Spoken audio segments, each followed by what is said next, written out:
반갑습니다. 이 무더운 날씨에도 사모하며 나오신 여러분들을 축복합니다. 자, 옆 사람에게 탁월한 선택을 하셨습니다. 이렇게.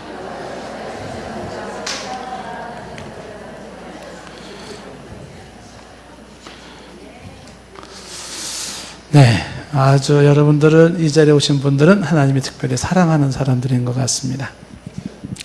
자, 요한계시록을 정리를 좀 합니다. 그동안 우리가 공부를 했는데, 요한계시록을 총정리를 해요. 요한계시록을 처음 시작한 때가 언제였나 이렇게 봤더니, 오늘이 딱 1년째 되는 날이에요. 어휴, 벌써 이렇게 됐어요. 작년 7월 6일 날 시작을 했더라고요.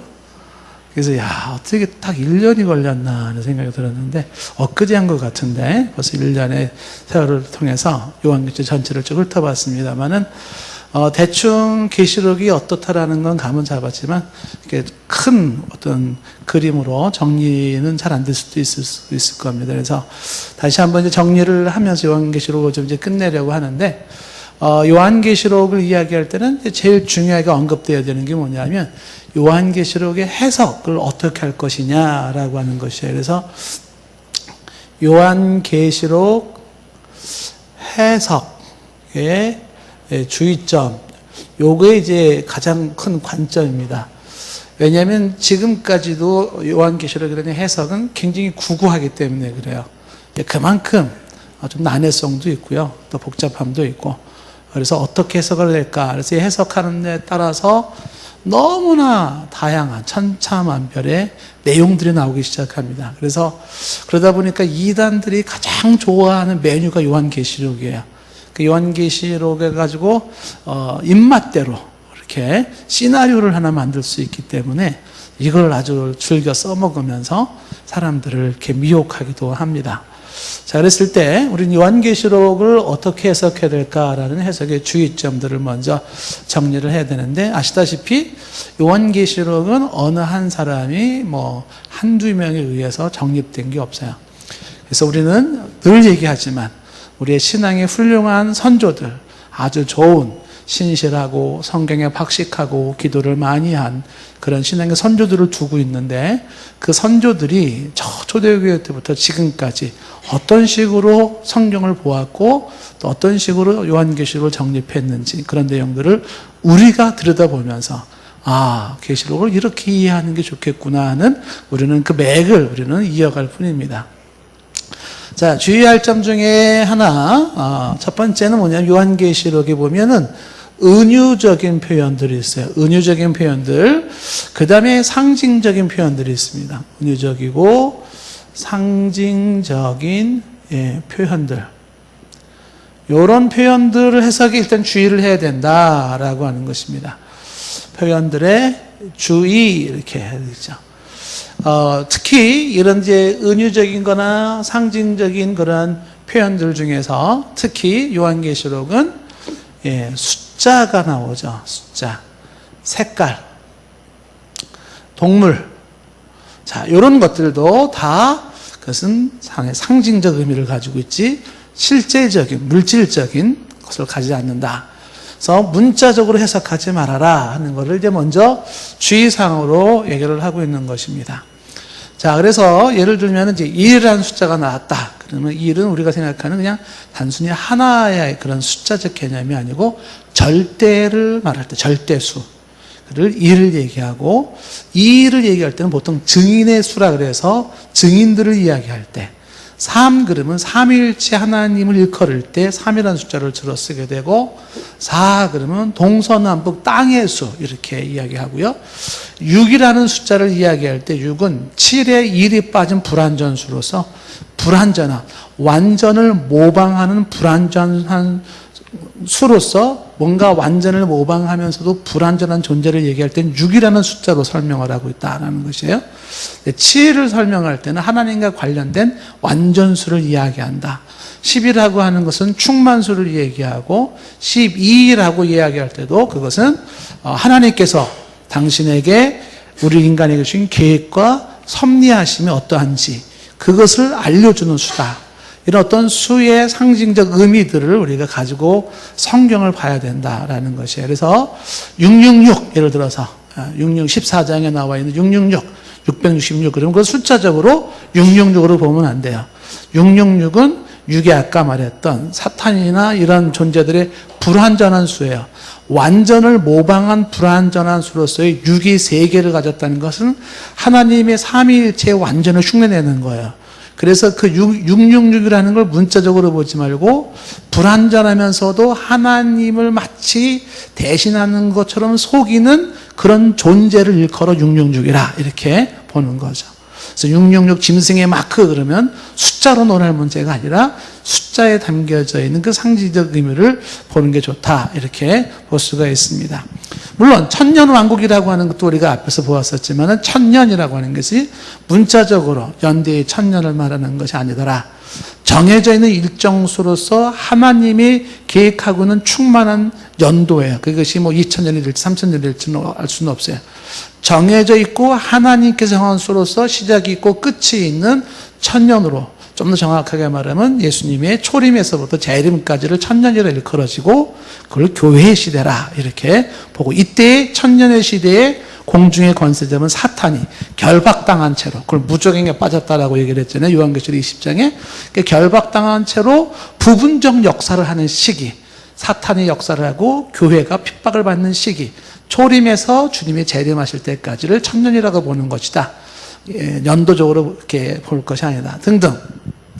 자, 이런 모든 것들은 상징적 표현이기 때문에 문자적 해석을 하지 말아라 하는 게 첫 번째 주의사항이고, 그 다음에 계시록 해석에서 두 번째 주의해야 될 점은 계시록은 연대적 순서가 없는 건가? 있죠. 연대적 순서도 있지만 그러나 또 하나의 순서가 뭐냐면 요한이 환상을 본 순서가 적혀 있다.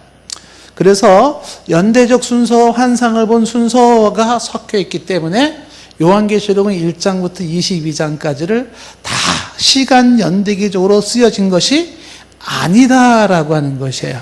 그러니까 시간적으로도 쓰여졌지만 예를 들어서 사도 요한이 또 다른 각도에서 이 일 후에라고 이렇게 얘기한다 그러면 이제 그건 연속선상에서의 개념이 아니라 또 다른 관점에서 보았을 때에 이렇게 얘기를 한다는 것이에요. 그래서 요한계시록은 연대적 순서도 있지만 그러나 환상을 본 순서가 있어서 1장부터 22장까지는 쭉 가다가 다시부터 또 다시 시작해요. 앞에 했던 내용을 다시 다른 표현으로 설명을 하기도 하고 또 다시 그렇게 설명을 하기도 한다라고 하는 겁니다. 그래서 이 연대적 순서, 환상을 본 순서라는 것을 구분을 좀 시켜야 된다는 것입니다. 그래서 이 내용을 조금 더 구체적으로 얘기한 게 뭐냐면 조금 어려운 용어를 좀 설명을 했었어요. 안소니 후쿠마의 이야기를 제가 했는데 요한계시록은 점진적 평행법을 쓰고 있다라는 것이죠. 그러니까 점진적 평행법이라는 것은 시간적인 점진성도 있지만 그러나 그것이 평행 구조를 가져서 그 구조가 1장에서 3장, 6장에서 7장, 8장에서 11장 내용이 다시 반복되는 그 평행 구조를 가지고 있더라. 그래서 점진적이면서도 평행적이다라는 개념을 얘기를 해서 앞에 얘기했던 연대적 순서로 볼 것은 아니다라고 하는 것입니다. 그래서 이제 요한계시록을 그걸 연대적으로 볼 것이냐 아니면 무슨 평행적으로 환상의 본 순서로 볼 거냐 등등에 따라서 요한계시록을 이제 과거적 해석법, 그 다음에 어떤 미래적 해석법, 그 다음에 역사적 해석법, 혹은 이상적 해석법 이런 게 이제 막 나오게 되는 거예요. 성경을 요한계시록을 과거적 해석으로 본 사람이 있어요. 그 과거적 해석이라고 하는 것은 사도 요한이 요한계시록을 볼 때에 그때 이미 있었던 로마 시대의 그 내용들을 쓴 것이다. 이렇게 그런 관점으로 요한계시록을 볼 때 그 요한계시록 내용은 이미 다 과거에 있었던 일들로 해석을 하기 시작하면 과거적 해석법이 되는 거예요. 그러니까 미래적 해석법이라고 본다 그러면 미래적 해석법은 아직 이루어지지 않은 미래의 사건으로서 다시 오실 예수님의 그때 맞춰서 그 미래에 있을, 먼 미래에 있을 사건으로 요한계시록이 쓰여졌다. 이렇게 보는 사람은 성경 요한계시록을 전체를 다 앞으로, 지금 현재 일어나지 않았고 앞으로 일어날 일로서만 그렇게 바라보는 게 미래적 해석법, 이렇게 보는 거죠. 그래서 미래적 해석법을 강조하는 사람들은 특히 예수님의 재림 직전에 있을 일들을 요한계시록에 썼다, 이렇게 보는 거예요. 그런데 이제 보통 종교개혁자들이나 칼빈이라든지 루터라든지 종교개혁자들은 그렇게 보지 않고 이거를 역사적 해석법이라 그래서, 역사적 해석법이라는 것은 이 요한계시록이 이미 역사 속에 진행됐고 진행되고 있으며 앞으로 있을 그러한 과거, 현재, 미래의 내용을 다 담고 있다. 이게 역사적 해석법이에요. 그래서 요한계시록을 아직도 일어나지 않은 미래의 사건들만 보지 말고 이미 다 끝난 과거적 사건으로 볼 것이 아니라 역사 속에서 진행됐고 진행되고 있으며 진행될 내용으로 봐야 된다, 이렇게 보는 사람들도 있고, 혹은 이게 이상적인 해석법이라고 이제 얘기를 할 때는 요한계시록은 영적인 의미로서 그 이상적인 영적인 것을 이야기하는 것이지 어떤 특정한 연대적으로 볼 수는 없다, 등등으로 얘기가 나오는 거예요. 자, 이런 모습 속에서 이제 우리는 보통 종교개혁자들의 입장을 따르는데, 보통 개혁주의라고 하는 사람들이 다 이 부분을 따르는 것은 아니에요. 다른 종교를 따르지만 종교개혁자들의 역사적 해석법이라고 이제 보통 얘기할 때 그 연대적인 순서도 가지고 있고 환상의 순서를 가지고 있으면서 요한계시록은 점진적 평행법을 가지고 있다. 그래서 요한계시록을 우리가 볼 때는 이미 사도 요한이 쓸 당시 이미 이루어진 내용도 있고, 또 사도 요한 당시에는 아직 이루어지지 않은 일들이지만 사도 요한 이후에 지금 약 2000년의 역사가 지난 우리 입장에서 봤을 때는 이미 과거에 일어났던 일들도 있고, 그리고 또 아직 일어나지 않은 일들도 있더라라고 하는 것이에요. 그런 관점에서 요한계시록을 좀 보는 게 좋겠다라고 하는 것입니다. 자, 이 점진적 평행법이라고 하는 것. 자, 그러면서 이제 한 가지 또 요한계시록을 볼 때 참고해야 되는 것이 뭐냐면 원근 통시법이라는 얘기를 했어요. 얘기가 조금 어려워졌죠. 원근, 가깝고 먼 그런 것을 함께 본다, 이렇게 원근 통시법이라고 하는 것을 얘기를 했습니다. 이것은 뭐냐면 시간적으로 멀리 있는 사건과 가까이에 있는 사건을 동시적 사건으로 그렇게 통괄적으로 예언하고 있는 것이에요. 여기서 이제 헷갈리는 것이에요. 이제 이런 원근 통시법에서 가장 대표적으로 이제 혼돈이 주어지는 게 구약 성경이란 말이에요. 그러니까 구약 성경을 바라볼 때 구약 선지자들의 예언을 했어요. 미래의 사건을. 메시아에 대한 예언을 얘기할 때 성경에서 정확하게 선을 그어주지 않는 게 뭐냐면 선지자들의 예언이 초림 메시아에 대한 예언인지 재림 메시아에 대한 예언인지를 명확하게 구분을 안 거나요. 그리고 이 역사가 일단 원근 통시법에서 가까운 미래와 먼 미래를 같은 하나의 모습으로 그려놓고 있다. 그래서 해석하는 사람이 구분을 해야 돼요. 요거는 초림 메시아에 대한 것이고 요 부분은 재림 메시아에 대한 거야. 이렇게 구분을 해야 되는 거는 해석하는 독자들의 몫이에요. 그것은. 그러면서도 지금 이 원근 통신법이나 점진적 평행법이나 이런 내용들이 지금 구약 같은 성경에서도 얘기하는 게 뭐냐면 계시록도 마찬가지예요. 육적인 실제 세계들, 바벨론이 침공에 들어온다, 아수르가 침공에 들어온다라고 하는 그런 실제 역사적인 내용들을 다루면서 그것이 가지고 있는 영적인 의미로서의 메시아의 출현과 함께 이루어질 그런 내세적 사건, 우리에게 영적인 더 깊은 이후의 세계를 얘기를 하고 있어요. 그러니까 현실 세계에서 일어나고 있는 일을 예언하면서도 동시에 그것이 가지고 있는 영적인 세계를 예언하고 있다. 이런 식의 개념이 지금 원근 통신법이라 해서 성경을 요한계시록을 이제 그렇게 좀 봐야 된다는 거예요.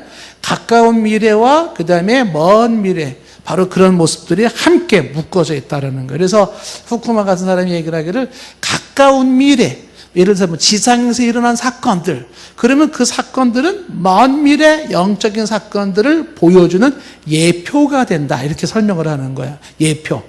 그러니까 가까운 미래 사건들이 먼 미래의 사건을 보여주기도 한다. 이런 거죠.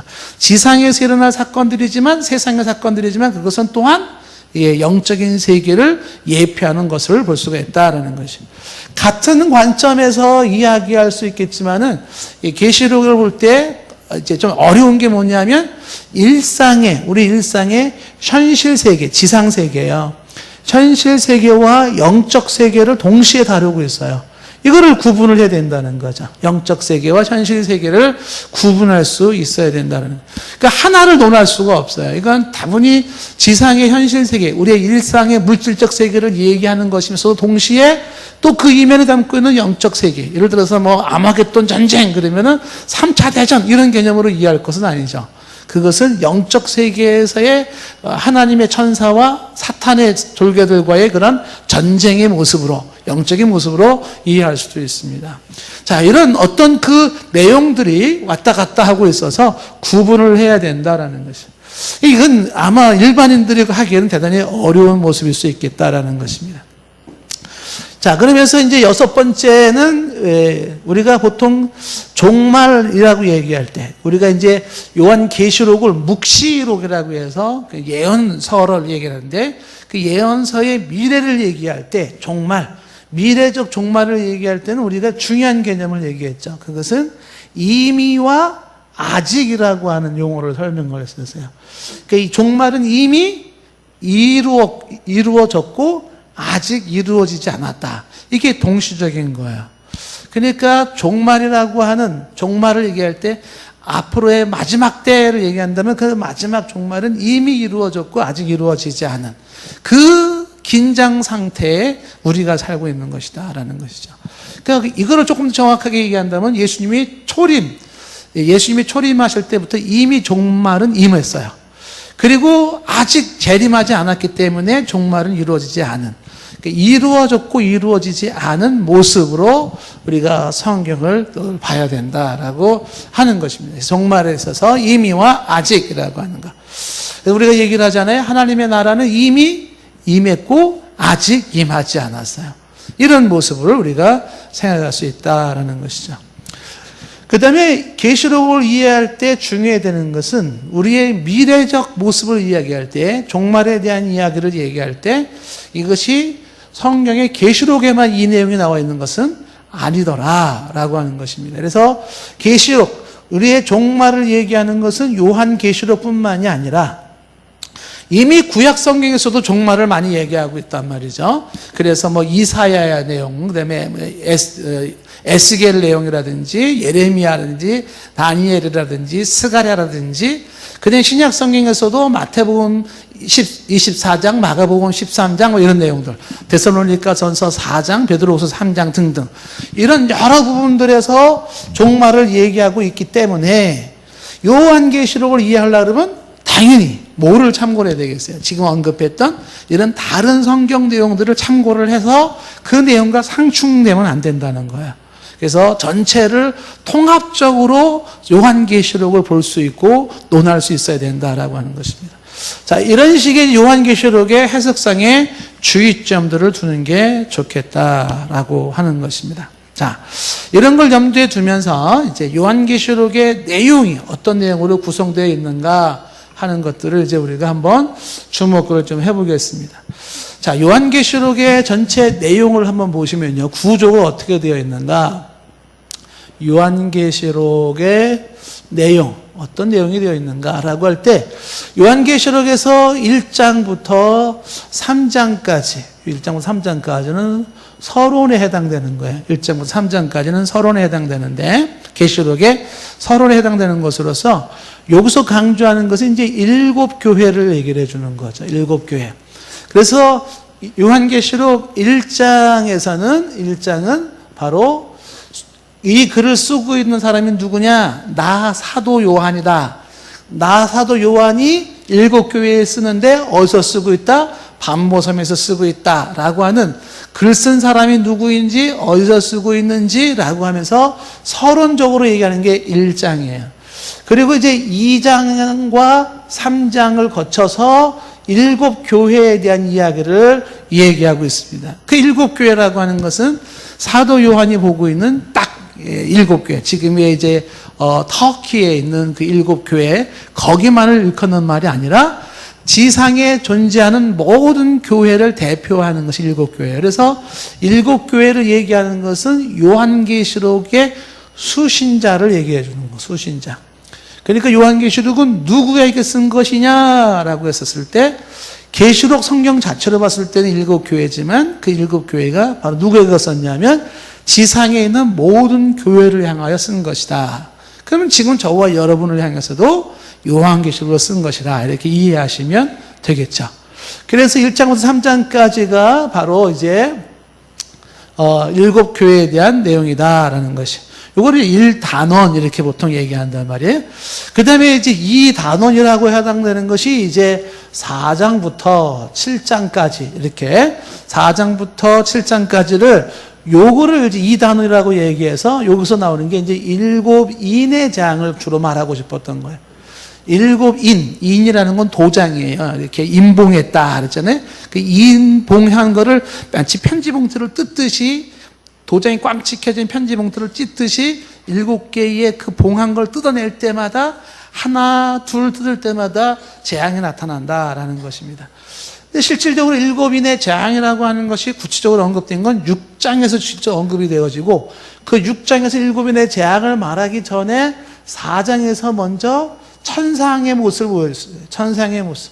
천상에서의 예배 장면을 설명을 하고 있어서 보좌의 24장로가 있는 보좌와 24장로, 네 생물에 대한 이야기를 보여주고 있습니다.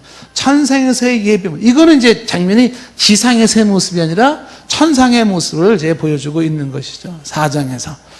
그 다음에 이제 5장에서 보여주는 내용은, 5장의 내용은 인봉한 두루마리가 있다는 거죠. 두루마리가 인봉했어요.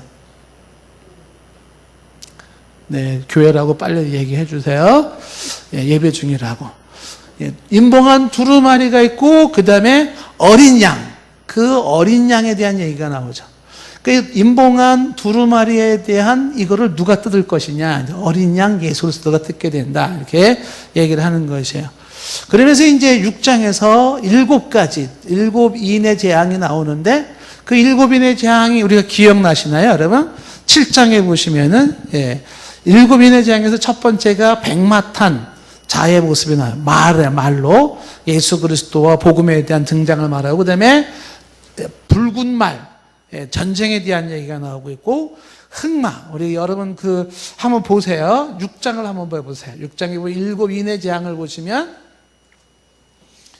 7인의 재앙에서 첫 번째 인의 재앙을 이제 어떻게 말을 하고 있나요? 첫 번째는 지금 1절 말씀, 그래서 2절 말씀에 보시면은 첫 번째가 보면 신말, 백마탄자, 이긴 자, 즉 예수 그리스도 복음에 대한 얘기 등장을 말하면서, 그 다음에 이제 3절에 보면 둘째 인을 뗄 때에 보면 6절에 붉은 말에 대한 재앙이 있었어요. 전쟁에 대한 재앙이었고, 5절에 보면 셋째 인을 뗄 때에 그 검은 말에 대한 재앙이 나왔어요. 기근, 이 땅의 기근의 재앙을 말하는 것이었고요. 7절에 보면은 넷째 인을 뗄 때에 청황색 말이 나와요. 그 8절에 청황색 말이 나오는데 죽음에 대한 것을 이야기를 하죠. 자, 여기까지 지상에서 일어난 장면의 재앙을 얘기하다가 아홉 번째 아니라 9절에 보면 다섯 번째 인을 뗄 때에 거기에 보면 이제 말에 대한 이야기가 아니라 천상에서의 이야기가 나오면서 순교자들의 호소하는 내용이 나와 있는 거죠. 순교자들의 호소 10절을 이야기 나와 있습니다. 그리고 이제 12절에 여섯 번째 인을 뗐을 때는 진노의 날이 이루었다라는 것을 말해주고 있는 것이죠. 그래서 요한계시록 6장에서는 7가지 인 중에서 6가지 인에 대한, 인을 뗄 때의 지상에서의 그런 비극적인 모습과 천상에서의 모습이 같이 이렇게 7인의 재앙으로 6장에서는 말하고 있다. 그러면서 다시 이제 7장에 들어가면 7장에서 다시 천상의 예배 장면을 또 설명을 하기 시작하는 거예요. 천상에 대한 예배 장면을 설명하면서 이때는 이 천상에 예배하는 사람들이 14만 4천이 있더라라고 이야기하는 거죠. 14만 4천이라고 하는 것도 12 곱하기 12로 얘기를 하면서 설명을 했잖아요. 그래서 구약의 12지파와 신약의 12사도라고 하는 것은 구약의 선택받은 믿는 자의 수를 대표하는 것이고, 신약의 12사도는 신약 시대의 그리스도를 믿는 하나님의 선택받은 백성들을 대표하는 거라 그래서, 그래서 14만 4천은 구약과 신약 12 곱하기 1000 해서 지금 구약과 신약에서 하나님께 선택받은 구원받은 사람들의 충만수예요. 그 카운터에서 1명, 2명, 3명으로 14만 4천이 아니라 구약에 하나님께서 정해놓은 선택받은 자의 수가 있어요. 충만한 수. 그건 하나님만이 아셔요. 구체적으로 몇 명인지. 신약에서도 하나님만이 정해놓은 구원받은 수가 있어요. 지금까지. 앞으로도 마찬가지겠죠.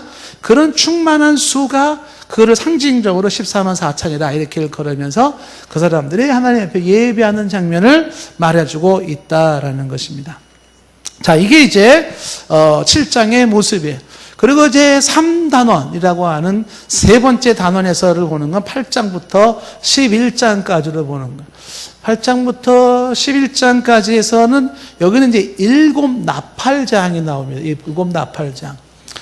그래서 7 인해장이나 7 나팔장이나 나중에 나올 7 대접장이나 사실은 같은 내용이에요. 나팔, 재앙이라고 되어 있는데, 7 나팔은 이제 나팔을 하나씩 불 때마다 재앙의 모습이 하나둘 보여주는 거죠.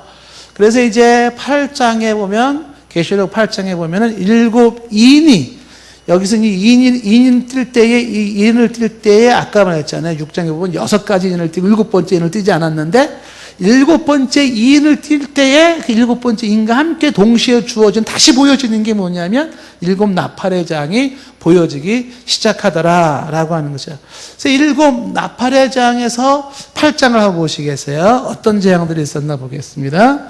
자, 8장에 보시면 7 나팔의 장에서 6절에 보면 7 나팔 얘기가 나오죠. 그러면서 이제 7절에 보면 첫째 나팔에 볼 때 땅의 재앙이 나왔어요. 땅의 재앙.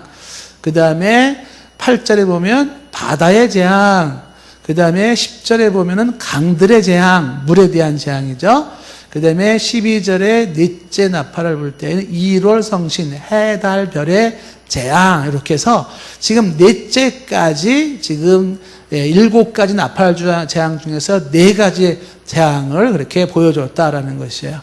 자, 여기 지금 그 7 나팔장에서 첫 번째 나팔을 불 때 뭐라 그랬어요? 무슨 재앙?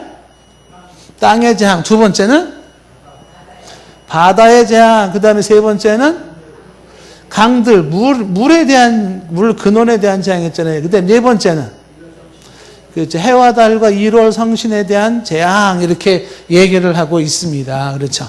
그 다음에 이제 9장에 보면 9장으로 넘어가서 9장이 뭐겠어요? 9장은 이제 계속해서 연속선상에서 이제 이 재앙에 대한 내용이 계속 나오죠. 그래서 9장에서는 이제 3절에 보면은 5번째 환상은 9장 1절에 5째 천사가 나팔을 불 때 그러면서 쭉 나오는 게 3절에 보면 황충이 나와요. 황충. 그래서 5번째는 황충의 재앙이 이루어지고, 그 다음에 6번째 재앙이 등장되는 게 뭐예요? 6번째 재앙을 어디에 나옵니까? 13절 말씀에 나오죠. 13절에 6번째 재앙, 6번째 나팔을 불 때에 나타나는 재앙의 모습이 쭉 나오는데, 그게 전쟁에 대한 재앙이에요. 전쟁에 대한 재앙. 그래서 7 나팔의 재앙이라는 것이 이런 식으로 또 6가지로 일단은 얘기를 합니다. 이렇게.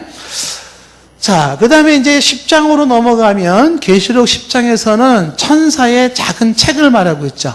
천사들이 가지고 있는 작은 책. 그 작은 두루마리라고 하는 작은 책에 대한 있는데요. 작은 책은 11장 내용을 말하고 있는 거예요. 11장을 담고 있는 작은 책이다라는 거예요. 그 11장의 내용이 뭐냐? 그건 두 증인에 대한 얘기가 나와요. 두 증인. 아까 이라고 하는 것은 증인을 말하는 수라고 얘기했잖아요. 그래서 두 증인에 대한 얘기가 나오는데 11장의 두 증인은 바로 누구라고 얘기를 했습니까? 예수 그리스도 교회입니다. 교회. 그래서 12장에서 강조하는 것은 이 교회가 권능을 가지고 있는데 교회가 죽었다가 부활했다가 승천하는 예수님의 모습을 말해주고 있어요. 지상에서의 천년기를 겪고 있는 교회가 권능을 가지고 있는데 한때는 죽은 것처럼 교회가 그 공주의 권세자인 사탄에 의해서 맥을 못 쳐요. 교회가.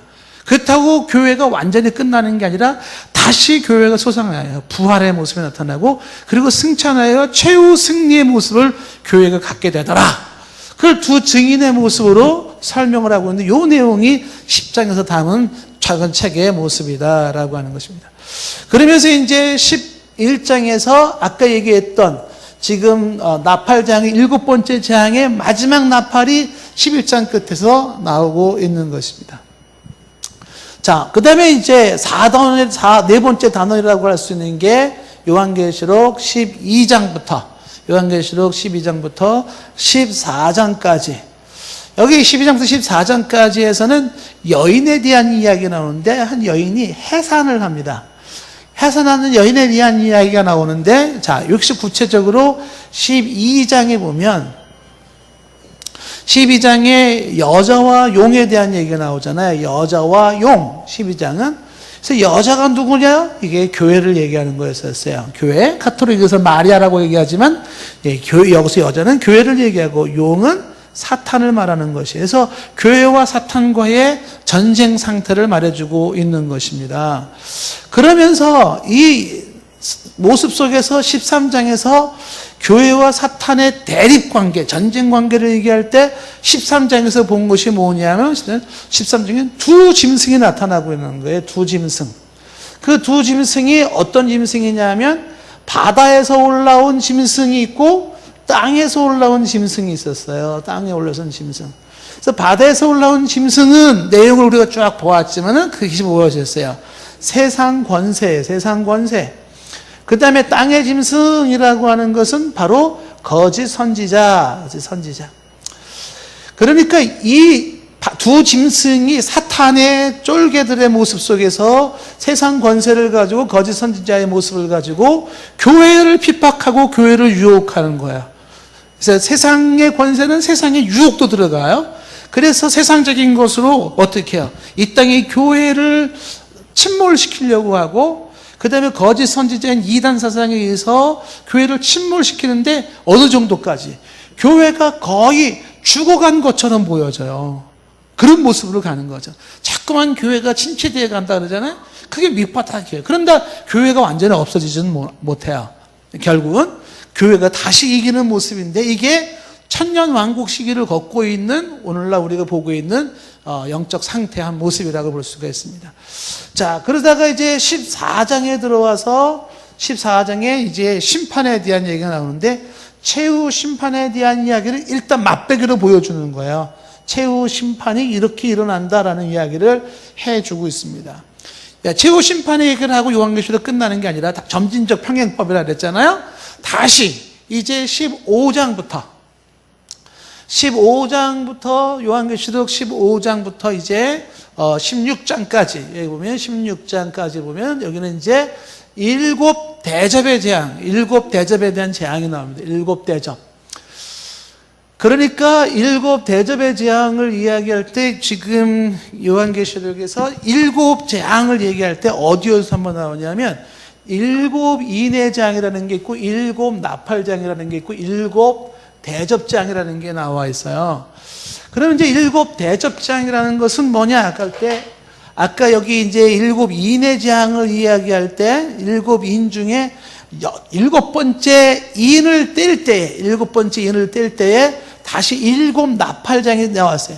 또 6가지 나오고 아직 일곱 번째 나팔이 불지 않잖아요. 7가지 나팔을 불 때 다시 이제 일곱 대접장의 환상을 다시 보게 되는데 이 일곱 대접장에 대한 것을 이제 보게 되면 15장에서는 어떤 내용이 나오냐면 이 일곱 대접 재앙을 위한 준비가 어떻게 되고 있는지를 말하면서 16장에 드디어 일곱 대접 재앙의 실상을 말해주고 있어요. 자, 16장의 일곱 대접 재앙을 어떻게 말을 하고 있는지 보시면요. 16장을 보시겠습니다. 16장에 보시면 일곱 대접 재앙의 모습이 어떻게 되어 있나요?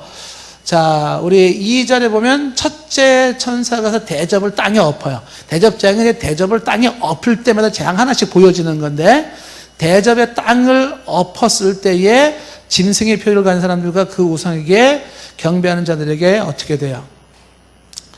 악하고 독한 종기가 난다라고 했습니다. 그래서 여기는 독종에 대한 재앙이 먼저 나타났는데, 이 독종이 땅에 있는 자들에게 나타나는 재앙의 모습이었어요. 그 다음에 두 번째 대접장은 3절에 나와 있죠. 둘째 천사가 대접을 바다에 쏟았을 때에 이런 피 같은 게 섞이는 게 바다의 재앙이 나타나요. 바다의 재앙. 그 다음에 세 번째는 몇 절에 나오나요? 4절에 셋째 천사가 내려봤을 때 강, 물의 근원이라고 되어 있잖아요.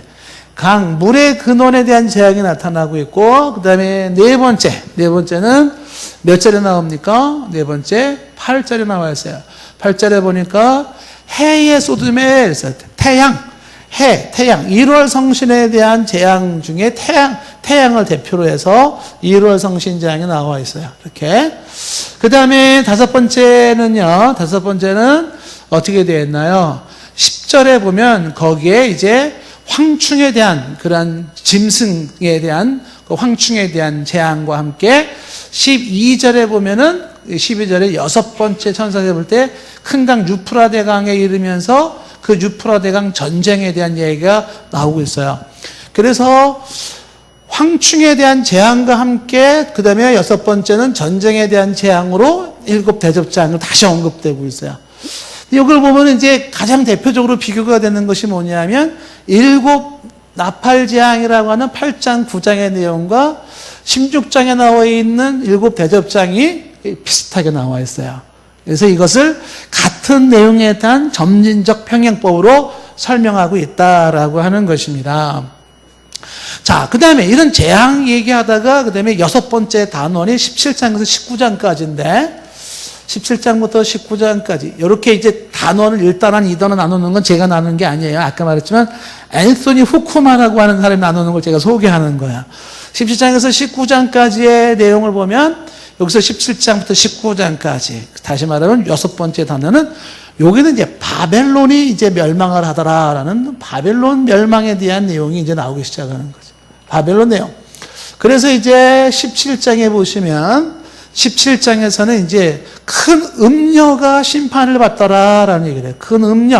큰 음녀의 심판이 내려오는데 이 큰 음녀가 세상이에요. 결국 세상의 심판이 이루어지더라 라는 내용이에요.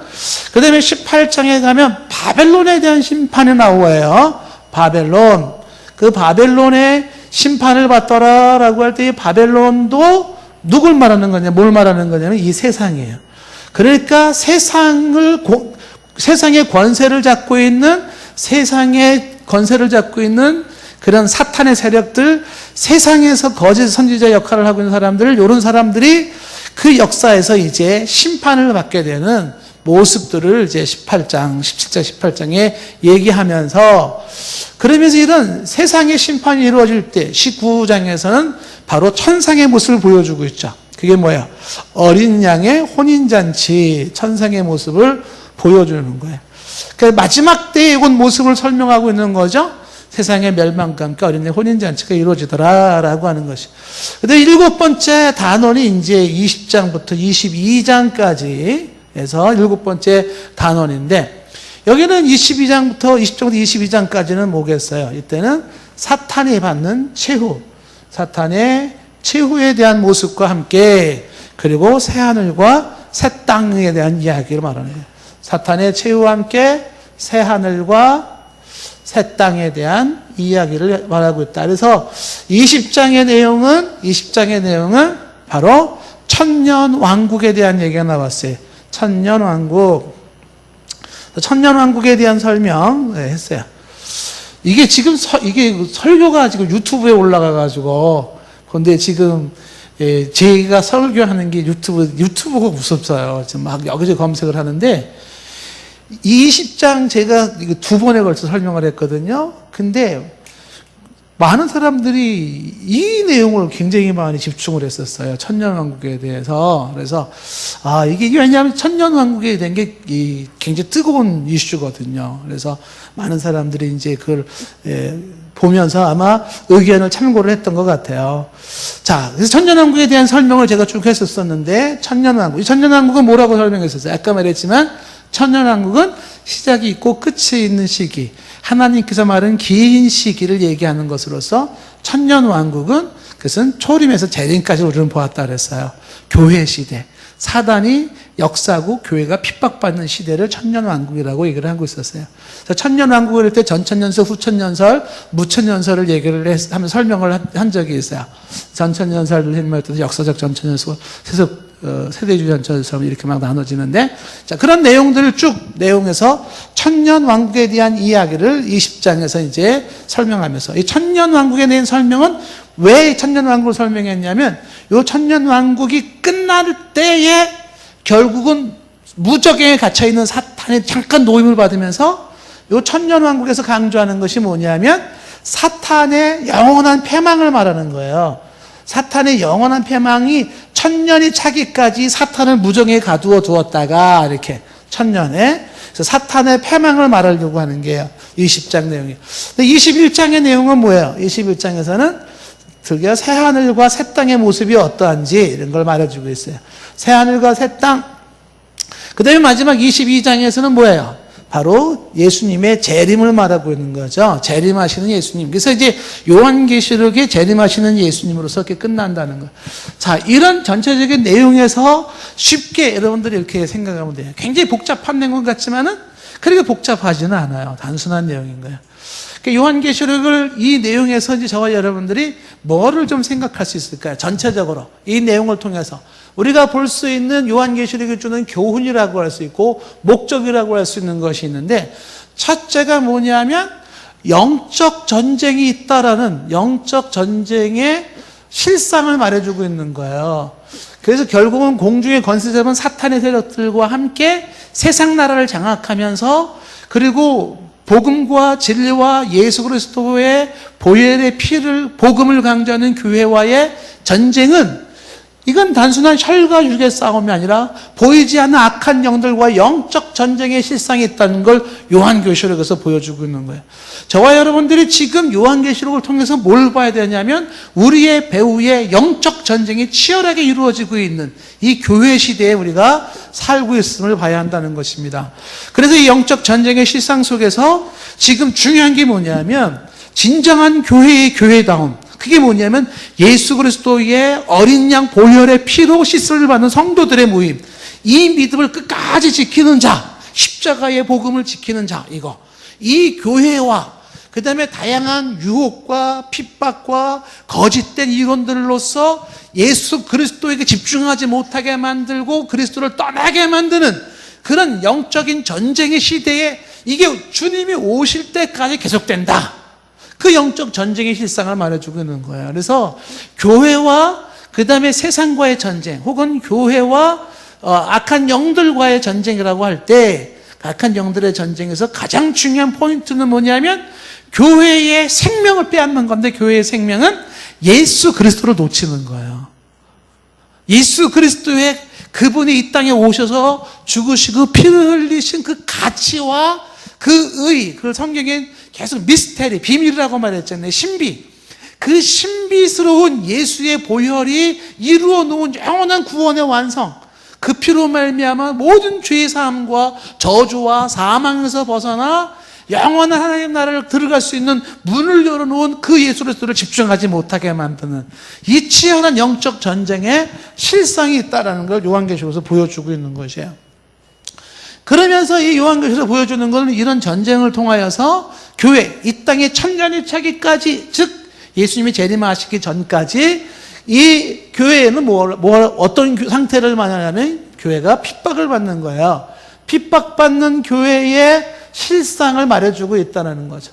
지상에 있는 교회가 핍박을 받고 있다는 것이죠. 환난을 당한다는 거예요. 이건 뭘 얘기하는 거냐면 지상에 있는 교회는 주님이 다시 오실 때까지 뭐를 해야 되냐면 계속 싸워야 함을 말하는 거예요. 이걸 전투적 교회의 한 모습이라고 말하는 거잖아요. 저와 여러분들은 지금 교회가 핍박을 받고 있는 거예요. 그 핍박은 칼과 창으로 무슨 뭐 생명을 위협하는 그런 것만이 아니에요.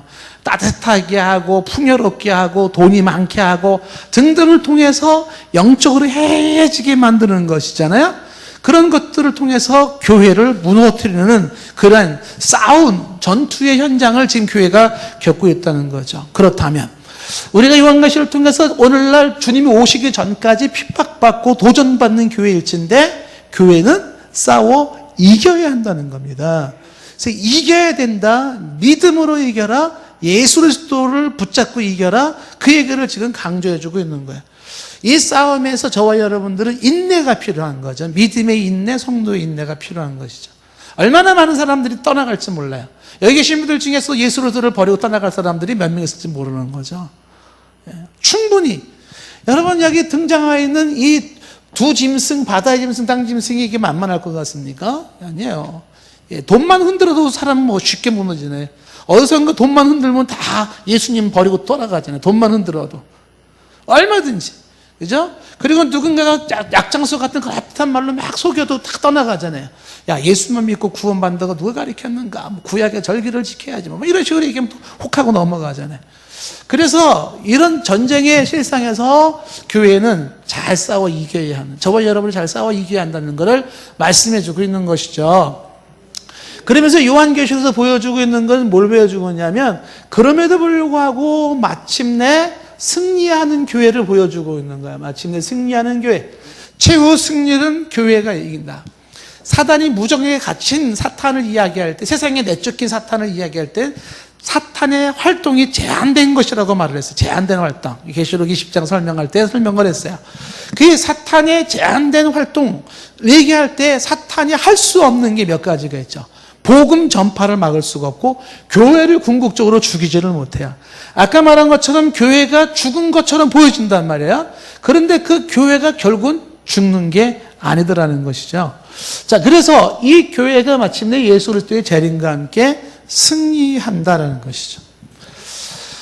진정한 예수 그리스도의 십자가의 보혈로 무장된 교회는 사탄이 이길 수 있다 없다? 없다라는 거예요. 교회의 마지막 승리를 얘기해 주면서 이 교회의 승리가, 마지막 승리가 우리의 소망이어야 한다는 거죠. 우리가 이 소망을 가지고 오늘도 우리는 나아가는 거예요. 그래서 이 요한계시록에서 이제 결국은 이런 세상 나라가 이렇게 다 끝나갈 때 주님의 재림과 함께 이제는 이런 지금 우리가 보는 눈물을 흘리고 고통하는 이런 나라가 아닌 이제 이 세상이 딱 끝나는 그 순간 주님의 재림과 함께 또 다른 세계가 이루어지는데 그거는 영원한 세계로서 성경에서 많은 얘기를 하고 있지는 않아요. 단지 여기 새하늘과 새 땅에 대한 맛보기 설명해 주는 정도로 나와 있지만은 그 영원한 세계의 시작이 우리를 기다리고 있다. 그것이 승리하는 교회의 이 마지막 주님의 재림과 함께 승리하는 교회가 새로운 시작을 말하고 있다는 것입니다. 자, 이것이 이제 요한계시록에서 보여주고 있는 것이. 여러분들이 이제 이런 내용들을 중심으로 우리가 이제 조직신학에서 종말론에 대한 얘기를 쭉 해주잖아요. 얘기는 간단한 거예요. 모든 건 끝이 있어요. 세상도 끝이 있어요. 그 끝은 내가 죽을 때 일단 끝나거나 아니면 주님이 재림하시면 끝이에요. 더 할 얘기가 없어요. 예수님이 재림하시면 그냥 끝이에요. 무슨 7년 환란, 3년 환란 그런 얘기에 연연할 필요 없어요. 짐승의 표, 14만 4천, 1000년 그런데 연연할 거 없어요. 그냥 지금 교회는 참 어려운 시기를 겪고 있다. 주님이 재림하시면 모든 게 끝이다. 진정한 믿음의 사람을 잘 이기는 자는 주님의 재림과 함께 승리하더라. 이게 결론인 것이죠. 복잡한 얘기로 미혹해 할 것은 없다라는 것이. 이 말씀을 가지고 저와 여러분들이 영적 전쟁이구나, 어려운 시기를 지나고 있구나, 그러나 교회는 마침내 이긴다, 진정한 신자는 이긴다, 이 소망을 가지고 우리가 살아야 한다는 것입니다. 요한계시록의 내용에서 우리는 이렇게 한번 정리를 해보는 것입니다. 자, 기도하겠습니다.